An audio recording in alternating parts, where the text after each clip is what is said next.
Doctor যদি আপনাকে বলে আপনি এই মুহূর্তে চিনি খেলে মারা যাবেন, আপনি যদি বলেন চিনিটা হালাল, খাবো খাবো, বাঁচবো না মরবো না এটা আমার দরকার নাই, কিন্তু ডাক্তার আপনাকে বলেছেন চিনি খেলেই মরবা, আপনি বশ করে খাইয়ে ফেললেন, আপনার খাওয়াটা হারাম হয়ে গেছে। নাউজুবিল্লাহ বলুন। আপনি হারাম খেয়েছেন। স্বাস্থ্যের জন্য যা ক্ষতিকর, যা আপনাকে ধ্বংস করবে, মৃত্যু টেনে আনবে, ক্যান্সার আনবে, এজন্য ভাইগণ বন্ধুগণ, ধূমপান করা, হোক্কা হাওয়া, বিড়ি সিগারেট খাওয়া, এইগুলো এককালে ছিল মাকরু। মাকরু ছিল আগে, কারণ তখনকার উলামায়ে কেরামরা মনে করতেন যে বিড়ি সিগারেট হোক্কা তামাক এইগুলো গন্ধ জাতীয় জিনিস। আল্লাহর নবীজি গন্ধ জাতীয় কোনো জিনিস খাওয়াটা মাকরু বলেছেন। পেঁয়াজ রসুন কাঁচা খাইয়া মসজিদে আসলে আল্লাহর নবী বলেন তারে মসজিদ থেকে বের করে দাও। মসজিদে ঢুকতে মানা করছেন আল্লাহর নবী। মুয়াজ্জিন সাহেব যদি দেখেন আপনি পেঁয়াজ খাইয়ে আসছেন, এখন চাই বদ্দা চাই গালের মতো পেঁয়াজের গন্ধ আছে কিনা, মুয়াজ্জিন সাহেব আপনাকে বলতে পারবেন যান আগে গাল ঠিক করে আসেন, কাঁচা পেঁয়াজ খেয়েছেন কেন, কাঁচা রসুন খেয়েছেন কেন। এটা আল্লাহর নবীর নির্দেশ, হাদিস। মুয়াজ্জিন সাহেব আপনাকে মসজিদ থেকে বের করে দিতে পারবেন। আমার ভাইগণ বন্ধুগণ, তাহলে সেদিনকার উলামায়ে কেরামরা মন্তব্য করেছিলেন যে বিড়ি সিগারেট হোক্কা এগুলো দুর্গন্ধ, তাই এগুলো মাকরু। কিন্তু যখন বোঝা গেল, পরবর্তীকালে জানা গেল এগুলো দুর্গন্ধ নয়, শুধু এগুলো স্বাস্থ্যের জন্য মারাত্মক, তখন থেকে উলামায়ে কেরাম, বিশ্ব আন্তর্জাতিক উলামায়ে কেরামরা বৈঠকে বসে সিদ্ধান্ত নিলেন ধূমপান মাকরু নয়, ধূমপান হারাম। আল্লাহ বুঝার তৌফিক দান করুন, আমিন। ধূমপান হারাম। আমার মুরব্বীগণ, সামনে মাহে রমজান আসতেছে, রমজান আসার আগে ভাগে প্রস্তুতি গ্রহণ করুন। আগামীতে বিড়ি সিগারেট না খেয়ে কেমনে থাকবেন, এখন থেকে আস্তে আস্তে কমাতে থাকুন। আমি বলি নাই আগামীকাল কমিয়ে ফেলুন, সিগারেট ফেলে দিতে আমি বলি নাই। আল্লাহর নবী যেমন বলেন নাই মদ হারাম একদিনে করে নাই, আল্লাহর নবী ধীরে ধীরে মদ হারাম করেছেন। প্রথম বলেছিলেন মদের মধ্যে ক্ষতি আছে, এটুকুন বলছিলেন। আবার একদিন কোরআন আয়াত নাজিল হলো মদ খেলে খাইতে পারো, কিন্তু মসজিদে যাওয়ার অনেক আগে খাইও, তাড়াতাড়ি খাইয়া মসজিদে যাইও না। দেখেন আস্তে আস্তে ধীরে ধীরে।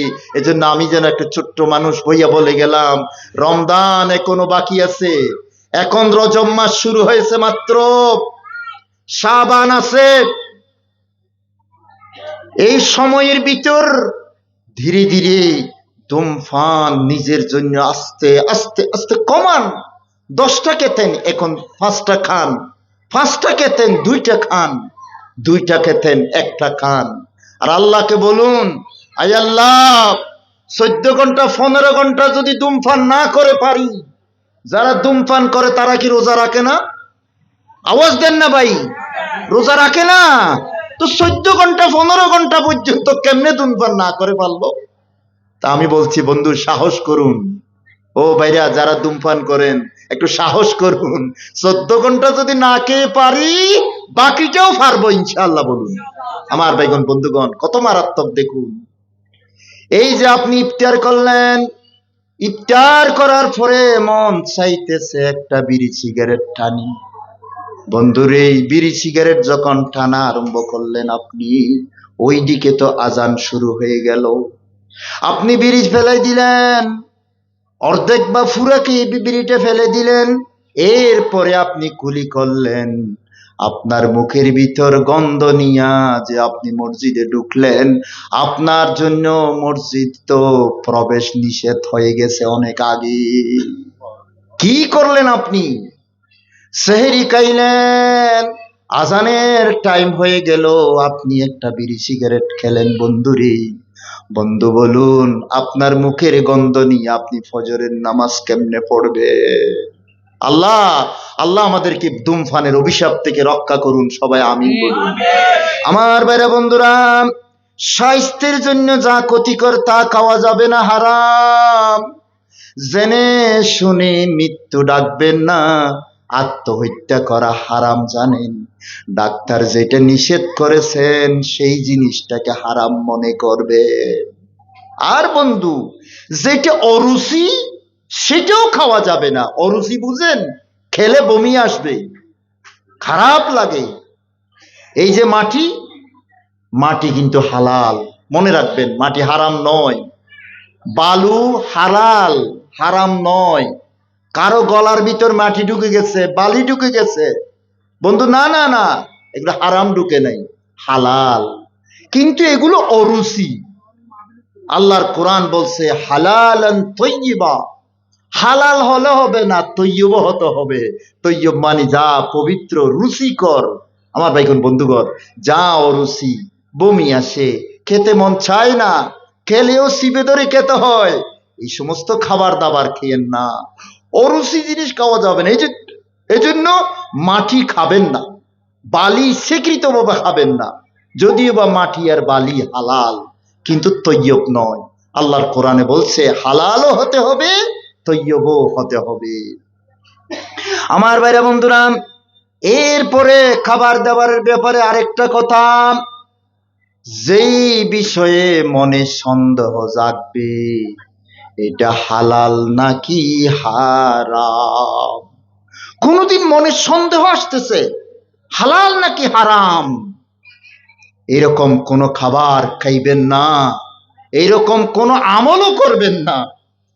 এটা কি হালাল না হারাম, বিতর্ক হয়েছে, কেউ বলে হালাল, কেউ বলে হারাম। এটা খাইবেন না, কারণ বুখারী শরীফ পড়ান অনেকেই, সেই বুখারী শরীফের হাদিস আল হালালু বাইয়িনুন ওয়াল হারামু বাইয়িনুন ওয়া বাইনাহুমা মুশতাবাহাত। কয় হালাল কি স্পষ্ট, হারাম কি স্পষ্ট, কিন্তু মাঝখানে কতগুলো সন্দেহ। এই সন্দেহ জিনিস থেকে যদি বাঁচো, নিজের ইজ্জত বাঁচবে, ঈমান বাঁচবে, নিজে জান্নাতি হবে।